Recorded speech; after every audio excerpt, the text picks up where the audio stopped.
Unless anybody has anything else to chat about, I'm open to that. It's good. Okay, let's jump in. I don't think today's session will be all that long, you guys, unless you want it to be. I'm gonna just share my screen here.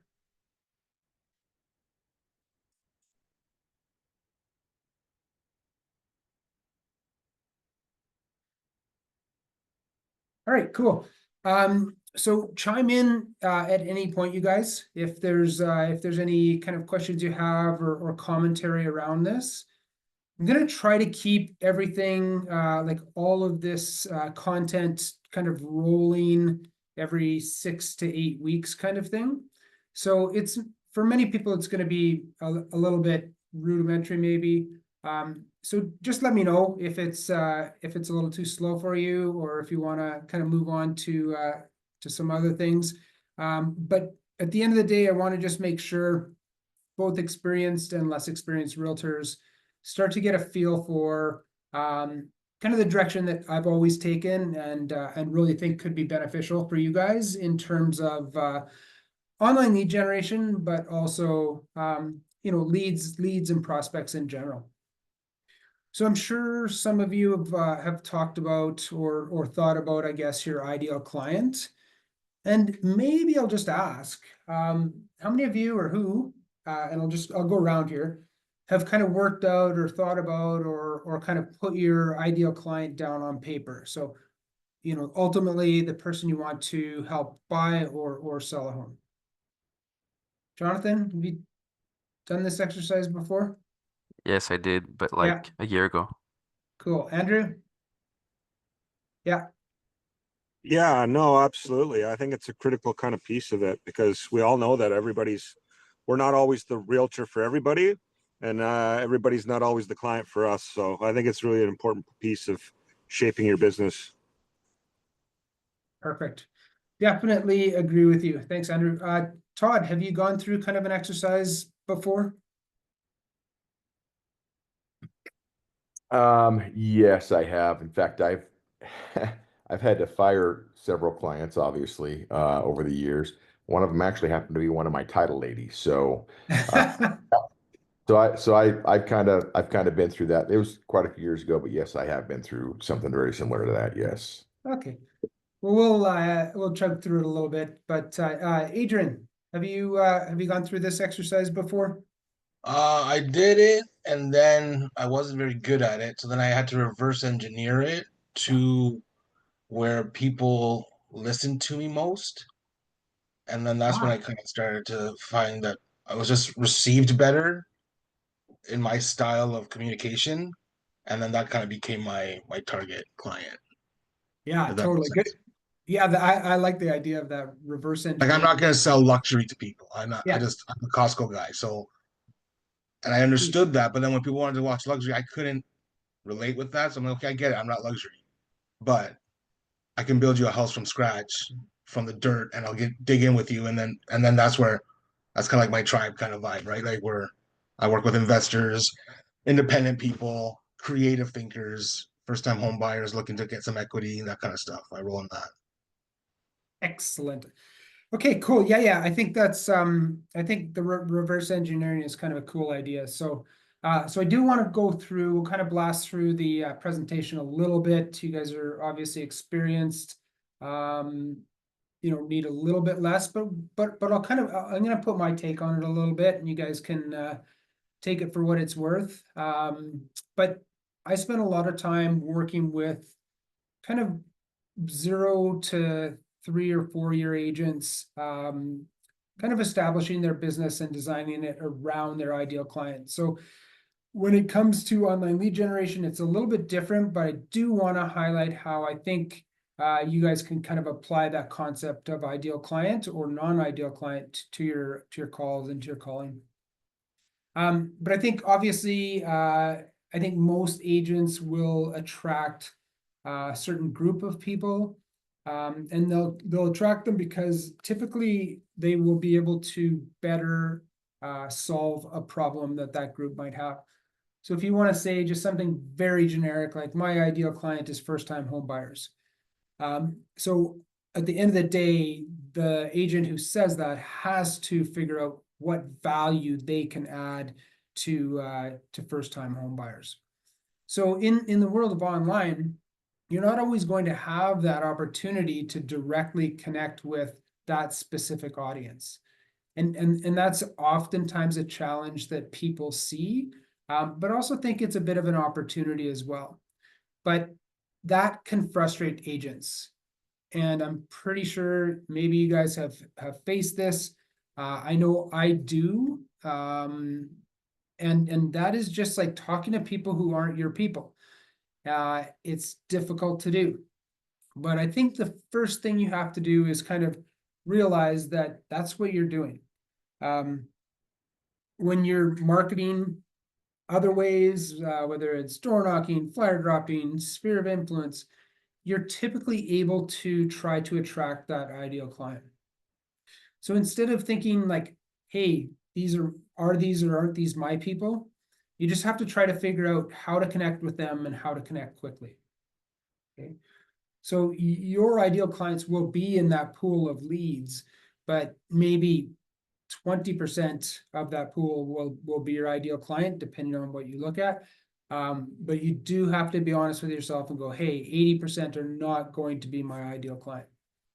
So I spend all my time helping people create ideal client and avatars, only to say that if if it is online lead generation, you just have to own the fact that that those leads are probably not in your ideal client base. But strangely enough, those who you connect with and can add value typically are going to be in your ideal client base. So it's important to realize that not everybody is, and you can choose who to deal with, who not to deal with. And Adrian, you can fire clients. So I love it. Okay, so ideal client, I believe, has kind of three factors that generate and define an ideal client. And that is demographics, so age, income, lifestyle, choices, location, maybe cultural background. So number one is demographic. Number two is psychographic. So for me, this is the behaviors that people have. So how do they search for properties? Who do they communicate? How do they communicate? How do they make decisions? And on the demographic side, it's pretty wide open. You're going to get what you get. But on the psychographic side, I really think that here's where, if you're really good, you could quickly understand what a person is looking for and why they're looking for it. And you can really, really tell on the phone emotional connection once you break the ice a little bit. So although we don't have like perfect ideal client matches, we can have we can have opportunities if we can recognize them quickly. And as with any ideal client profile, ideal client framework, avatar, however you want to refer to it, anytime you're looking at your ideal situation for buy sell, you guys know you're always going to be dealing with pain points. So pain, problem, solutions. And I think it's no different over the phone. I think once you understand pain points, sometimes having the anonymity to a certain extent will allow you to kind of move to the appointment setting stage, just identifying those pain points. So my favorite is always, what do you hate about your current living situation? So that's almost, I would say, a high percentage of the time I would use that kind of question. So identify pain points as quickly as you possibly can on the phone. Okay. So again, the three key factors always: demographic you can't always control, psychographic you can gain some awareness really quickly, and pain points, each of these people who sign up for our ads have some kind of pain point that they're trying to deal with. I think there's like a car honking behind. You guys hear that? All right, whatever. Okay, any questions around the kind of those three factors, demo, psycho, and needs? All right, like I said, we'll probably be able to cruise through this pretty quickly with you guys. I guess actually the only thing for the psycho, like, I guess can you break that down a little bit in terms of what types of, like, how you determine that quickly? Sure. So a big piece of would be emotion, right? So trying to figure out their emotional state, like just right quick. So in a very, very specific way, I call, you say hello, I do my quick intro, and I ask you, what do you hate about your current living situation? So instantly you're gonna start to open up to me or not open up to me, both tell me something about your emotional needs and the way you communicate those. So I'm less likely to be able to say to you, hey, James, where do you live, right? What community do you live in? I'm not going to be able to say, what ethnicity are you? But you're going to be able to ask an emotional question. Now I'm stuck on, what do you hate about your current living situation? But yeah, so there's a number of kind of questions that you're ready to ask. And then when they answer, you acknowledge pretty aggressively, like, yeah, I understand what you're saying. I get it. A lot of my clients, those kinds of statements. So it just ties into like you're just analyzing how they react to when you're prying at pain points, pretty much. Yeah, exactly. Yeah, perfect. And it's maybe not even what they say, but how they say it. And over the time you do this, I think anybody who's done this for a while, like a lot of times you can tell a lot about a person by the way they react to a question. Especially an over-the-top question. And it's the reason I like asking them is because they're not offensive in any way, but I do solicit all kinds of responses and not just answers to my questions. Make any sense? Yeah, it's perfect. Okay, sweet.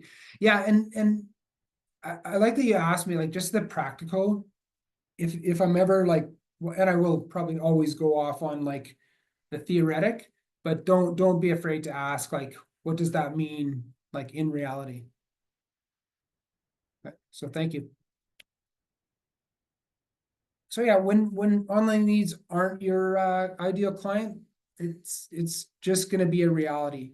And you'll get better and better and better at closing and working leads that aren't your ideal client. And then you'll be really effective at working with leads who turn up to be in your ideal client market. So again, maybe categories like young professionals looking to, size up or upsize, from an ethnic community, or however you define your group of people, they will come through online. It's just they're not going to be everybody who comes in online. Yeah, and I will add that I've experimented recently with YouTube leads, and they come in pretty much like after about 6 or 7 months of spending a shit ton of money. They start to show up as like your actual ideal clients.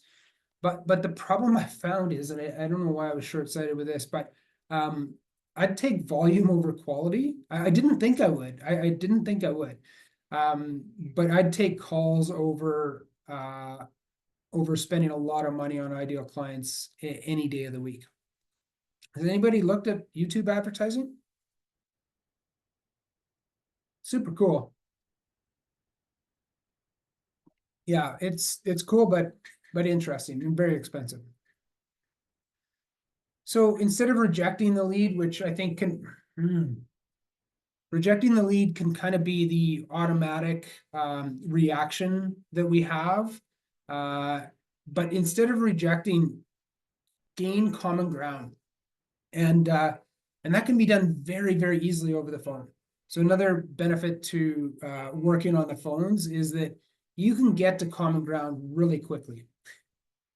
Whether it's just exploring or asking questions about where they're at in the home buying cycle. You can really get to common ground. And the best part is, I think the response to any question, I'm always prepared to say, I understand a lot of my clients are in that position. Or I understand a lot of my clients aren't looking right now, but here's what I do. So you can force that common ground to a certain extent by really acknowledging and then putting a situation around you saying, I understand, here's why I understand. So almost, most calls, most conversations, if you need to, you can always make that I understand statement. A lot of my clients, ... Okay. A lot of my clients don't like me coming to their house and looking at their homes before they sell them. So you can just use that and abuse that. But that's the number one way I find I can connect quickly. And adjust your approach to match their communication style. I think I listened to Will and talks about tonality. And I would have to say that is in the top two, like it might be speed to lead and then tonality in terms of effectiveness and success on the phones. And I think that's the same with absolutely any way you market. And anytime you talk to somebody, your tonality will give them confidence or it will give them caution. I think if you can maintain a positive, upbeat tone with a lot of logic involved, I think you're going to be able to kind of bridge that gap between somebody who doesn't know you and didn't even know why you called them to somebody you have a bit of commonality with. Okay. Who's ever spent some time literally like just working on tonality? It's hard. Andrew, have you spent any time exploring that? Yeah, of course. Yeah, no, it makes a big difference. I've found that in certain cases, just inadvertently, I've just launched out into a more like too enthusiastic tonality, and that's actually been a detriment. So I find that just like you described, if it's calm and focused on positivity, and I like how you said with the logic, because then that just is a key automatic indicator that you're out for their best interest and not just some other sales caller. Makes sense to me. Totally, yeah. And you got the perfect voice for it too, I might add. So that's awesome. Actually, our principal at our brokerage said the same thing. So I guess I got something going for me. Yeah. Now just take advantage of it. Cool. And the reality, this is for Adrian. Feel free to filter leads. I mean, at the end of the day, if there's somebody you talk to and you know it could never go anywhere, don't be afraid. Don't dismiss people because I think they can always come around. They can always be back. And leads will surprise you. But at the same time, you can only work with who you can work with. And you might as well move on. In my opinion, anyways, I don't know what anybody else teaches, but for me, I might as well move on and work those leads that might be in the market right now. And then, and then forward those who aren't. But if there's no connection, like I've spent so much time trying to resurrect leads that I didn't connect with early on. And it's just, you're spending 3 or 4 phone calls, where there's no chance of success. So don't be afraid to filter people. Or put them. Yeah, to me, it has to have a natural rhythm. Because if I feel like I'm pulling and pulling, then I'll never get anywhere with it. I'd rather be the one being overwhelmed with questions and have to pump the brakes on them, and then see how they resonate my speed, and then all of a sudden it'll drive really quick and it'll work. That's Oh, been my sure. experience, but I just haven't had enough opportunities from the lead side, from the online lead side to get into that rhythm, right? But then again, that's You will, you will. yeah. And the thing is, in my database, I'll have agents working leads. And I use Follow Up Boss. So there's a pond system. So I have a cold pond where if the lead is just for whatever reason, the person doesn't want to work the lead, they throw it into the cold pond, and then somebody else has the opportunity to work it. Happens all the time that somebody calls and says, "Hey, I just worked on, the lead that Sherry was calling, and I am booking an appointment tomorrow." So you just don't know, but in the same time, Sherry had notes in there, like just didn't get along with this, that, the other thing. So Yeah, no so, doubt. so you never know. The rhythm is right. You're right. That's cool. I used to get upset too and be like, why didn't you finish working this lead? But it's personality, right? It's like, hey, it's reality. Okay, was it James talking about discomfort the other day? I think so. I think just the repetition Oh, and getting over reluctance it. too. Yeah, practice, Yeah, right? yeah. Sorry. I knew we had it eventually. So, um, actually you just said something different, repetition. Talk to me about that. Just for me, so I started BMS in end of November, so December kind of started. Um, and so it was just my ad spend was low was the first issue, so I wasn't getting enough leads to actually really, get a grasp of things. But then I Mhm. would just, calling one lead because that's all I got for the day or whatnot. Or then going, I'd call five and I'd give up because I'm just uncomfortable, have a bad conversation, don't move past it type of thing. Mhm. But like in the last 2 weeks, I've kind of started doing just pumping through my leads. So I'm like calling everybody. So I'll sit down 50, 60 dials. And, from that, I have, 10 to 15 conversations. And some of them are bad, some of them are great.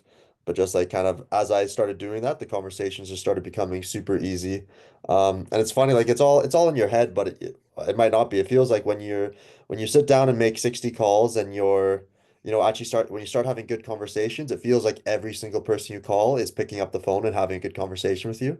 But it's like it's nothing changed. The only thing that changed was you, right? Like it's the same Yeah. rough time of day. Everyone's kind of the same boat, same weather outside.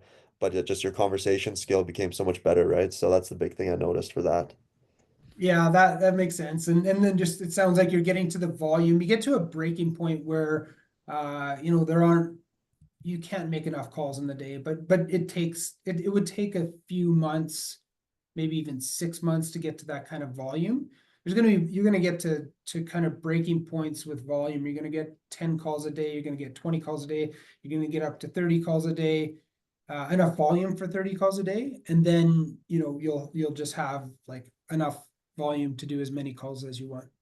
Yeah, the reason I had so many was because there's so many leads that I'd put off, right? And I'm just Yeah, like, yeah. I've made one or two calls to them and I, haven't done anything since, or they've been like stale for a month. And I'm just like, there's no harm in calling them now. I might as well have the conversation. And the thing about it is that it's also the wake up call because you call all these leads and they're like, oh, we bought a house last week. We bought a house 2 weeks ago. I was like, well, yeah, if I took my job more seriously and calling people more often, I would have bought that house for you, right? So So yeah. true. Because Yeah. it becomes a literally like a lead, and some of us are not very good at this, including me, like the lead management side, where you're working this lead over 2 years and you're paying X dollars per lead or X dollars per month for this service, whatever it is. Not all those leads are going to generate inside of the first 3 months. Some are going to be 6, some are going to be 12, some are going to be 24 months. So when you start to have that, I don't know, approach of just like making those calls, moving your tasks up, and just trying to make touch points for everybody, that's when it's when I've seen things really, really go. So it sounds like you're at a bit of a maybe I don't know. I would guess this time 20-ish calls a day would be a reasonable. I would say that's pretty very easy for me to get 20 now. Yeah, because I have a bunch of my own CRM and then I also partnered with another realtor in BMS who's like transitioning out. So I'm kind of taking over his CRM as well. Nice. So making all his calls and stuff. But Yep. yeah. And I also But find a lot of times when you're, calling a lead that you haven't talked to in 2 months, 3 months. It's like calling them now, they're actually at a better point than they were. If you called them 3 months ago, they're like, oh, I'm in no place to buy a house. But now they're thinking about it, they're more active in that, right? So it's just a Totally. consistent follow-up. And I think this goes to this discomfort in calls. Like once we can get over the discomfort and realize that, hey, listen, probably this person is probably not looking to buy a house tomorrow, right? So let's just explore this, figure out how we can help them and over what time frame. So I think that part of discomfort with leads is believing that they have to be buying immediately, right? And not taking the time to kind of create some trust, whether it has to be serious trust or just like, I'm the guy who asks the dumbest question, what do you hate about your current living situation? And everybody remembers that when I call, 3 weeks, it's good for about a month and a half, and then people just forget about it. But it's memorable. There's some minor level trust being developed. So just have some fun with it. And I don't think anybody here is reluctant on the call execution of the call standpoint. Actually, I should ask, does anybody hate making calls? I kind of do. I don't hate it, but I don't like it. Let me guess, you like talking to people though, Ephraim?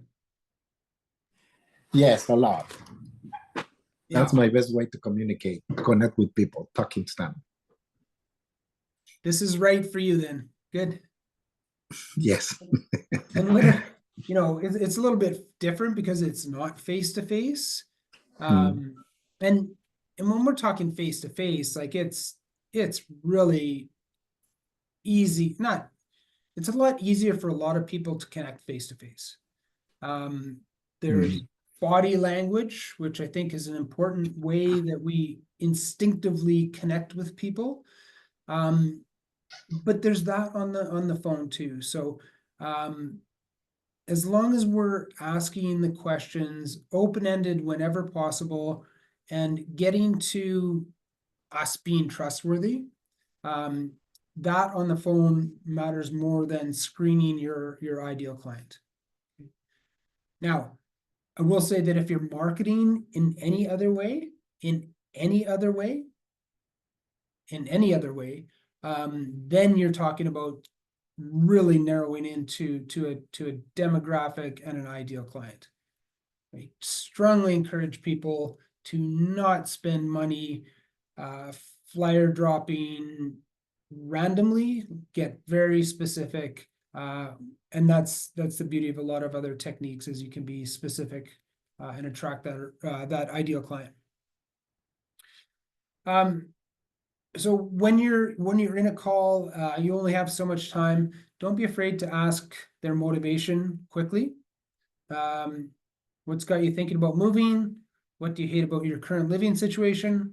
We'll go through some scripting in later times, but I'm a big proponent of adaptive scripting. So when I say that, what I mean is I work really hard with my group to have a really succinct open and a succinct hook. And then from there, there's just a number of questions I want them asking. Like, what's got you thinking about moving, right? So open-ended questions where the person can then respond, I'm not interested. And my group can say things like, I understand most people who sign up for our stupid Facebook ads are just looking or not interested in what it is. But then you can ask and follow up, why is it that you were searching for homes online? Where can I help you? You can go anywhere with adaptive scripting, but adaptive scripting is all about the questions and then shutting up, listening for the answer, and then going from there. Okay? So trigger questions. We'll get into this later, but never be worried about asking, like being honest with the person. Hey, if I signed up on a Facebook ad, I clicked a link, homes under whatever, and somebody called me right away, I'd have some questions too. So just be honest with people. I think that sometimes, well, there's lots of amazing sales techniques, but I think sometimes it's just about being straightforward. I'm an agent who taught me this, and it's match tone and style. So if the person answers, hello, you need to, kind of mirror that. Hello, hello, hello. Like you have to mirror the way that they're answering the phone and that the way that they're talking on the phone. And the reason is, just like non-verbal cues when we're looking at somebody, there are verbal cues when we're listening to somebody. So one of the top verbal cues is their tonality. They're either, disgusted, they're bored, they don't want to talk to you. All that comes in their tonality, right? And then you also know when you're moving that along in a conversation and their tone changes. So mirroring or matching what they're doing verbally is really, really important as well. And just that little tweak of an advantage that you can have is just trying to respond to their greeting with that same level of tone. They're angry, have that angry tone or aggressive tone. Because there's nothing like an angry person answering the phone. You just have to, respond in an aggressive style to make any kind of connection with that person. And this is the magic. I really think that calling and scripting and absolutely any sales trainer, coach who works with folks cold calling, acknowledgement is the absolute key for two reasons. Number one, it's easy for you to do, okay? It can never be a bad thing. I understand. I hear you. I get it. Like those responses, there's nothing bad that can ever come from having that acknowledging the person and their feelings, right? So that's like the number one reason is to make my team, my group, I want them to have the easiest time calling. I want them to feel as calm and collected as they can. And the best way is to always acknowledge somebody's statement or, of course, question. Okay. And we'll do some acknowledgement exercises down the road too. So let me just ask about acknowledgement and just watch what I do. So Todd, when you think about acknowledging people, where does the thought go? So the thought, I obviously try to pay attention to what they're going. Sometimes I try to internalize a little bit, like if it's something that I seriously have gone through. And then I, obviously try to show some empathy and try to give some guidance maybe on how I've dealt with the situation similar to that. Does that make sense? Did I answer the question? Oh, you've set me up. Now I have to. I was going to say that's a great idea. But then you asked me the question, so good for you. Yeah, it makes total sense. I mean, that's the whole idea. If there's something internal, a situation that you can connect with, I'll just use I don't know, for my case anyways, if I'm talking to a lady or a man who talks about a divorce situation, I'm like first one to say, hey, I've been there, done that, and I could probably help. So yeah. And that's kind of what I've done. I've never been through a divorce, but as a child, I went through a divorce. So like with people like that, I say, you know what, I can't connect exactly where you've been, but I have been through a divorce as a child, and I know it's hard on everybody. And then I, kind of get into it even that way. I love it. Yeah. And the second part of acknowledgement is like now you've told a story. Whatever question you asked, you really have to shut up and listen. Because now you're like, hey, I've connected with you and been very personal, and I'm hoping you feel the same way. So that's my back voice talking. But up front, it's just now you got to listen because you've done an amazing job of triggering emotion, and that emotion is what's driving their purchase or sale of their house. So do you want to walk that through? I'd be curious. Only if you want. Kind of No, we can do that. I don't have a problem with that. just trying to figure out who I should be. Okay, why don't I'll be the customer. Okay, okay. So so what's triggered, what's your situation like? What are we what's got you wanting to sell? Yeah, so I have to move out of the house. Yeah, we're just going through a divorce and I'm the one that has to leave the house. I'm sorry to hear that. So if I'm understanding right, in your divorce, you have to sell the property, you have to sell your home, and you're the one that's actually been put in charge of selling it so that actually nobody's gonna live there, correct? Yeah, that's exactly the case. Okay. Well, that kind of sucks. That's kind of a sad, sucky situation. A lot of clients that I've worked with have been there, and I've actually been there myself. As a child, my parents had to sell their house, which uprooted me also. So I've kind of been there, not the exact same situation, but yeah, it was a very traumatic time in my life. I love it. Right at the beginning, you acknowledged it. And then I love, and this is like my default and my fail-safe fallback is a lot of my clients. I love that. I love that kind of bridgy statement, like a lot of my clients. And so that was really good, Todd. It was, yeah, I mean, it's heartfelt and you're telling your story as well. So, good for you. And yeah, I've never believed in the very kind of slick sales techniques. I mean, you have to have them in the back of your head. You have to be using them. You have to understand. But at the end of the day, that sincerity is what literally, like you actually had my interest.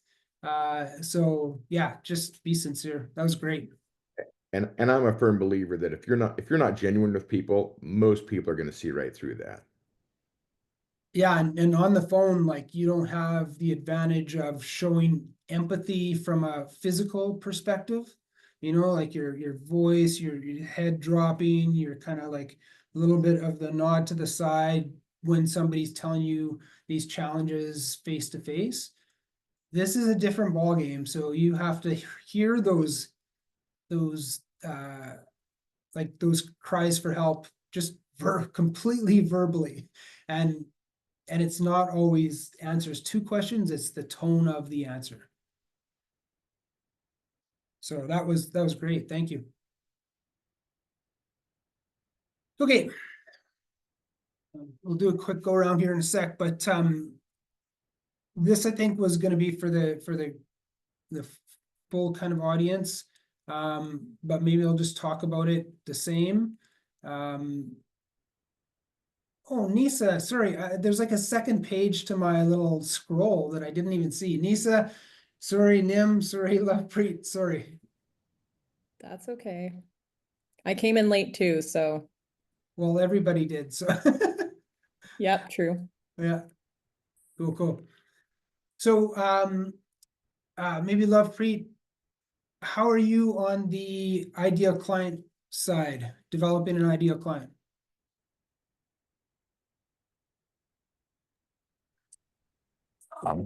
Sorry, did you ask me?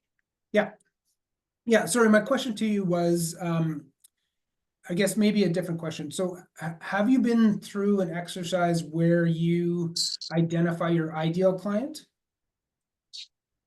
No. I just call them and try to understand their situation and yeah, because my idol would be like because I'm new as well, so I don't have any idol customer, to be honest. Okay, maybe you and I can talk at some point.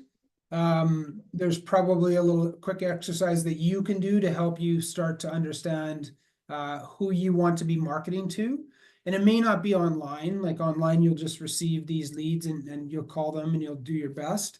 But in the rest of your marketing, you'll want to know who your ideal client is and kind of what they look like. So in like a 15-minute call, we could probably work through starting that. And I think most of us will have that over and developed over time. always changing. Your ideal client will always change. Always change. So. Okay. Okay, Nim, are you there? Thanks, Left Read. I'm here. All right. Sorry. What was your question? Just I wondering did- if you've ever gone through kind of developing an ideal client for yourself, mainly for the marketing outside of online lead gen. Good question. Anybody that can buy and qualified is good. It's good for me. It's the worst answer ever, but an honest what? answer. It's an No, honest no. answer. I have different market here, so different level of 600,000 and 1.3 million and 2 million. So I'm concentrated on the 650 and 1.2. So just the number wise. Yeah, that makes sense. That makes sense. So maybe we'll talk more about in another session, you know, who those people are. I think it's a pretty, I don't know, are you just outside of Toronto, Brampton? Hamilton and Burlington. Hamilton, sorry. Yeah, in Hamilton, I'm sure, yeah, you're probably looking that's probably a pretty broad group of people. Yeah. You know, so we'll work on that too, I think, if you want. Sure. Just saves a lot of money marketing, and it saves a lot of money marketing. Right. Okay, cool. So what I wanted to talk to you guys all about was just don't dismiss online leads. You're welcome to screen them. Or you can screen them, not you're welcome to, but I would always caution against just like totally dismissing online lead unless you've spoken with them already, but you never know who could be that client behind the phone. And again, because we don't have the visual cues, we have to base everything on their tonality and answers to the questions. And a lot of people have a negative tone, even though they're looking for somebody to help them. I think James talked about the fact that you'll call a week later and they've already bought a house. A lot of those people won't give you a warm, friendly tone. So just don't dismiss anybody. Be creative and connect with them. Okay. If you can find common ground, you know, the divorce situation might be an example. First-time home buyers, if you were at some point a first-time home buyer and you can relate, you know, find those pieces of commonality that can really carry on the conversation and bring the tone from passive or negative to engaged. I have a question. Yeah. Most of the leads, I feel they kind of rush you on the phone. How do I slow them down? Yeah, that is an amazing question. And I really think that it has a lot to do with your opening. So people will slow down if they're intrigued. So if you just think about anybody that cold calls you and you really don't want to talk to them, if they ask a different question or if they tweak your interest, that's when we all slow down. So in that this is why I will always say that first 5 seconds better be a good 5 seconds. So the first 5 seconds can't be chatting about the weather. Couple facts, you know the name of the person and you know why you want to talk to them. So get to it and make sure that first 5 seconds is, hi, John, Tim here, wondering if. Okay, so just Tim here, wondering if you received the guide, wondering if you got our list. The answer yes or no is fine, but just the question that tweaks in their mind and slows them down. So Nim, I think you're bang on. If on the other hand, if I say, hi John, hi Nim, it's Tim, wondering if you got the guide I sent. Okay, so there's 5 to 8 seconds of time where I'm allowing you to start thinking about a number of different things in those 3 to 5 seconds or 5 to 8 seconds. if you say, hi, is this Nim? You wait for an answer. Oh, hi, Nim. How's it going? Nim answers how it's going. So now I'm at like the 15-second mark, and I have done nothing to gain somebody's interest. Okay. So the danger is those people will continue to rush you because you haven't intrigued them at all. Right. And I think the best, not that I don't want to say we're telemarketers, but I think if you just experience some amazing telemarketers, they just get your interest. You may not be interested. I mean, we have the benefit of the person actually signed up for a list, whatever is on that Facebook ad. You have every right to ask them, like, you know, I'm hoping you got this. I want to make sure. Engage them quickly. And it's so I mean, Facebook, like, I don't know, any TikTok, Reels, anything like that, those people who market that way, they have under 5 seconds to catch your interest. The hook, the hook, the hook, the hook. Okay? And do not ask if it's that person. Just go power right through. Hey, Nim, it's Tim. Just checking to see if you got blah, blah, blah, and then carry it from there. Okay.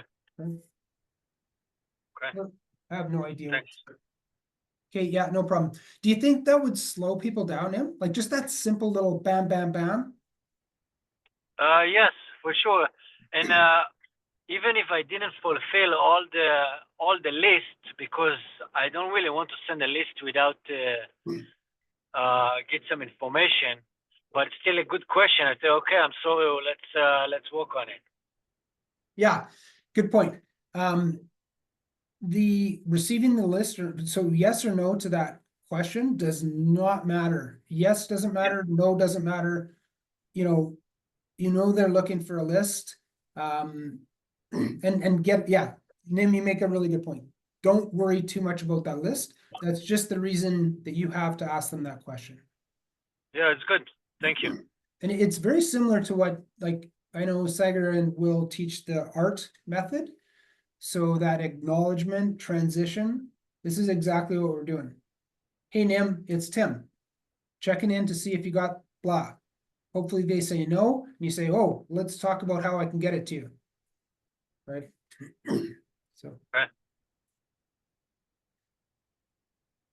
All right, I'm just gonna make a note, Nim, because I like that a lot. Any other thoughts around slowing people down?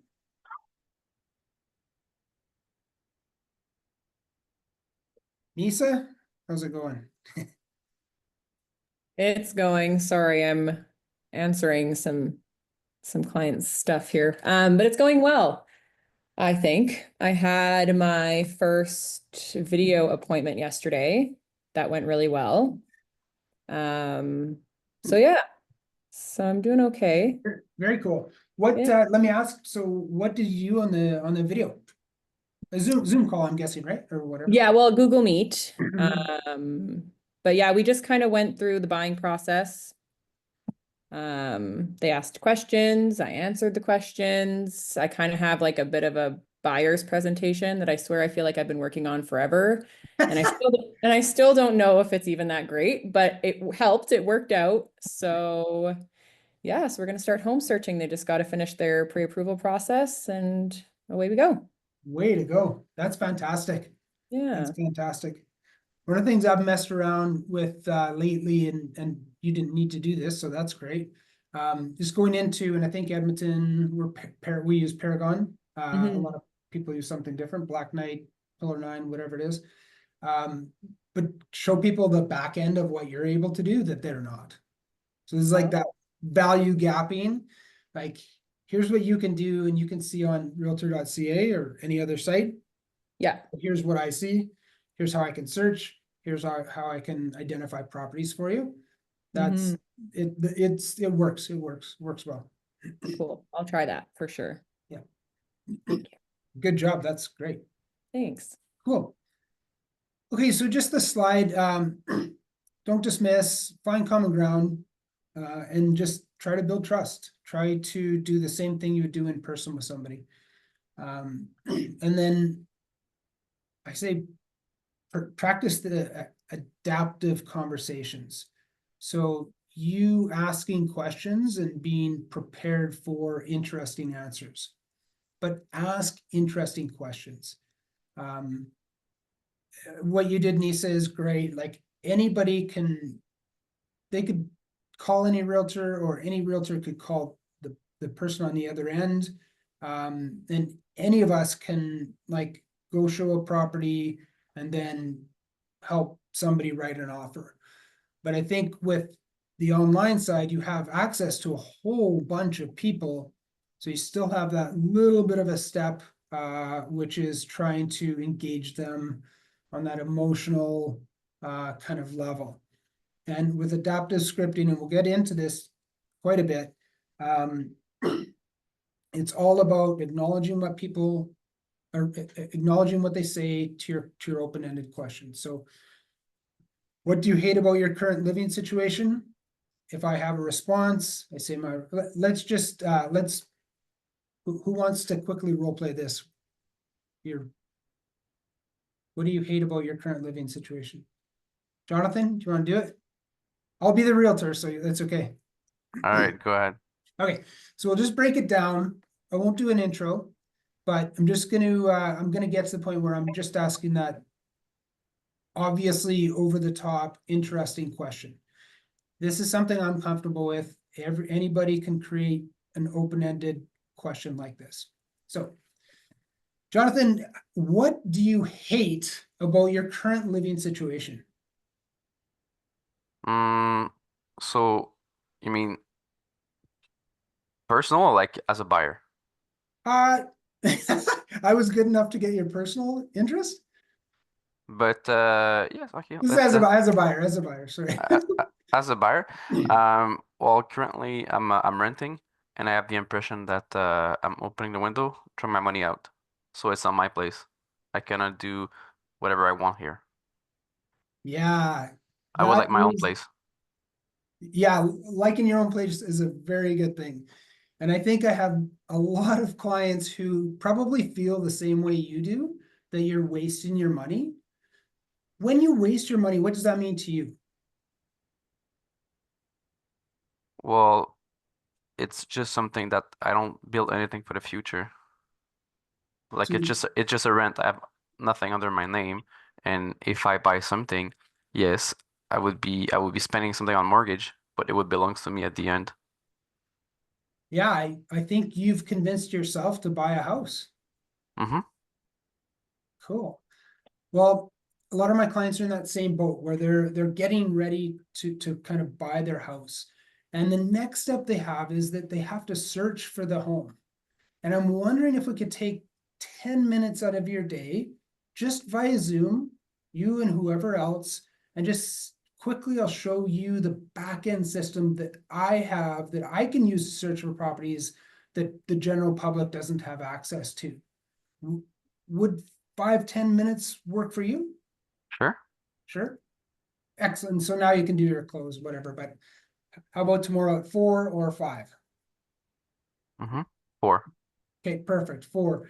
I'm gonna book you in. We'll probably, my team will send you a calendar invite, and I'll probably check in with you if it's okay with you. Like a lot of people naturally, they get busy or they forget about the appointment. So if it's okay with you, I'll send you an email and a text about 45 minutes before the meeting. Are you okay with that if I remind you that way?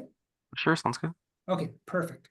Thanks a lot, and we will show you, and I'll show you the inside of the MLS system tomorrow at 4 o'clock. All right, can't wait. Okay, perfect. Thanks. So I went a bit past where I wanted to make the point, but the point was asking that weird question and allowing that time for Jonathan to think about it. So what do you hate about your current living situation? And then I need to be silent. I need Jonathan to be engaged. The more silent, the more likely he is to be engaged. I think that I think that's key too, Tim, is that no matter how long that silence lasts, you don't break the silence, let them break it. Yeah, I mean, it's a physiological need for us to respond or fill air, right? Like, yeah, so you're exactly right, Todd. It's vital. Okay. All right, so again, we'll work on adaptive scripting. I've got a Google form that I want to send to you guys that just again, all of these things that I ask you to do in terms of these Google forms are mainly really for me. I think they typically help with like the curriculum that I'll put together for the next session. If there's something I see in there that's curious, I'll reach out and ask. But I would say for the most part, they're selfish and techniques that I use. So if you don't mind filling them out, that would be great. So far, everybody's been fantastic. I'm just going to show you guys quickly what this one is.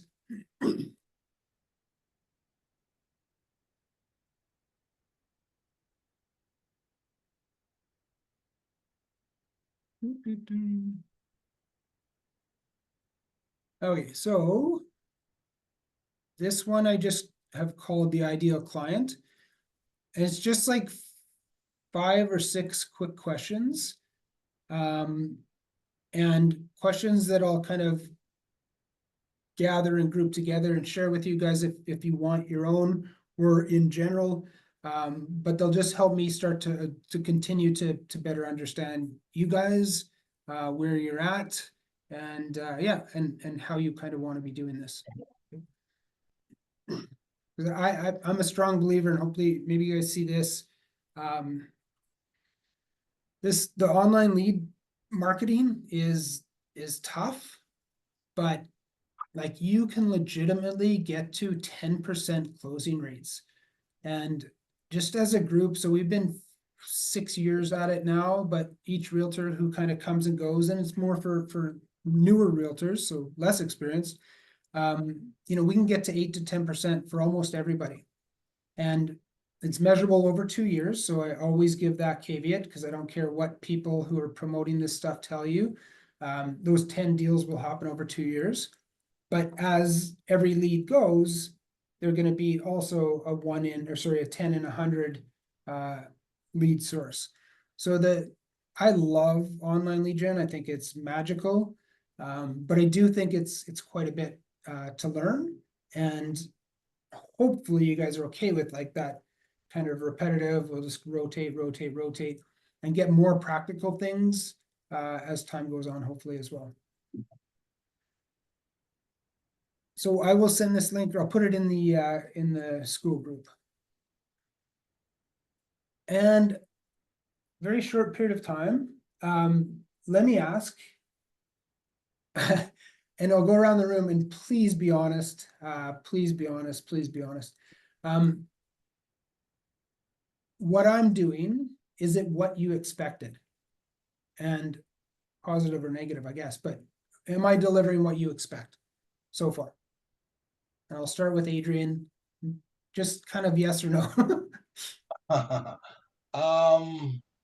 I want to say I started this forcibly, optimistically, open-minded. I can see elements of stuff that I do know, but I'm also optimistic that your experience and your success is a lot greater than mine. So shut up and listen, kind of idea. Ask questions, don't. Okay, so okay, cool. Thank you. Jonathan, what you expected or not, be honest. Well, it's my first time here. Oh, sorry. Last Friday I couldn't make it because of a mixed appointment. But it's my first day here, so Okay. But so far so great. Perfect. And I'm not looking for praise. Todd, is this kind of what you expected? Me? Todd, sorry. Yeah. You know, Tim, I think you're hitting the nail on the head. I think when it comes right down to us, we can all learn these different things, right? But if it's up to us to implement them, and I'm just here for the knowledge, and then if I don't implement it, that's on me. And obviously you're tried and true, you know, to what you're doing. And so it's exactly what I expected. Okay, thank you. There's a point I just want to make on top, like from that, and that is that the most successful learning I've had, particularly with new realtors, not you guys, is just the repetitive nature. So if it's a 6-week thing, dropping in until you've seen that same stuff 2 or 3 times over. And that's, I think, where the connection will really happen. Because what I'm yapping about today will make much more sense the next time around. So thanks, Todd. Nisa, how's the... It's good. I mean, I don't like to go into anything with expectations, to be honest. Good.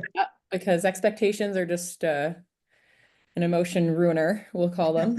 So I don't like to go into anything with expectations, but I know of you in the Edmonton market, and so I was really excited to join the training. Perfect. Thank you. You're welcome. Thanks, Nisa. Nim, we did our role play and now I'm like mixed up between. That's all right. I have open-minded and I didn't expect to anything like the last lady. So anything is good. I'm learning from whatever you say. Okay, cool. Thank you. James, is this what you expected? Yeah, very similar like what Nisa said.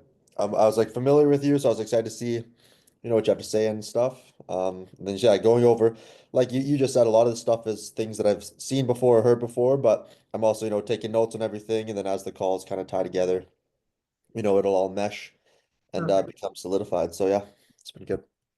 Great, thank you. Yeah, and I was not necessarily, I was going to go through a very different curriculum until you guys started answering the forms.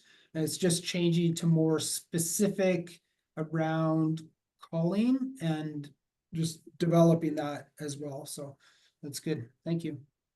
Lavpreet, is this what you're expecting? Yes, I would definitely say yes. I'm new as well, so it's a lot of learning for me. And yeah, it's a great experience to be as my host. Perfect, thanks. Lavpreet, are you new to real estate as well? Yes, I am. How new? Like started last October. Last what? October. Oh, okay, fairly new. Okay, great. Well, hopefully I can help a little bit on that too. Yeah. Okay, excellent. Ephraim, is this what you expected? Hi, Tim. Okay, well, I'm gonna say I came to this without expectations. I'm more like being open, but I will ask instead, what are you expecting to form in us and transfer to us, and how you are gonna do it? Yeah, thank you. I love it. I appreciate that, Ephraim. Specifically what I always like to have like one thing. So what I'd love to see is to get to that 10% closing rate. So that's kind of like the ultimate outcome someday. I probably won't be around to see that happen. But in the meantime, I'd love to help you guys see how fun and interesting and successful online lead gen can be for each of you. Okay, that's very good.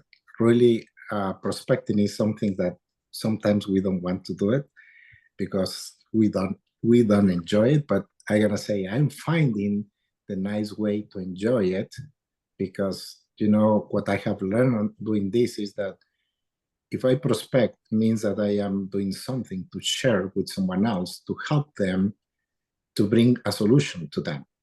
So based on that is okay, this is not to suffer. This is something to enjoy. And yes, at the end, the result and the rewards will be completely different if I don't do it.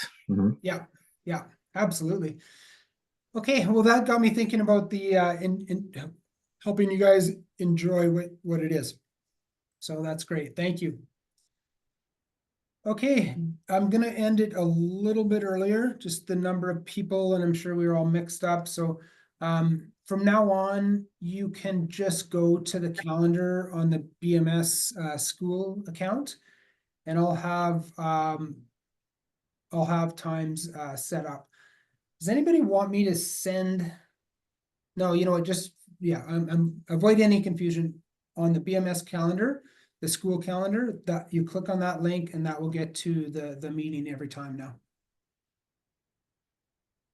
Yeah, that will be great, because today I was trying to get into just two different, links, and no one worked, and someone was saying you are not allowed to be here.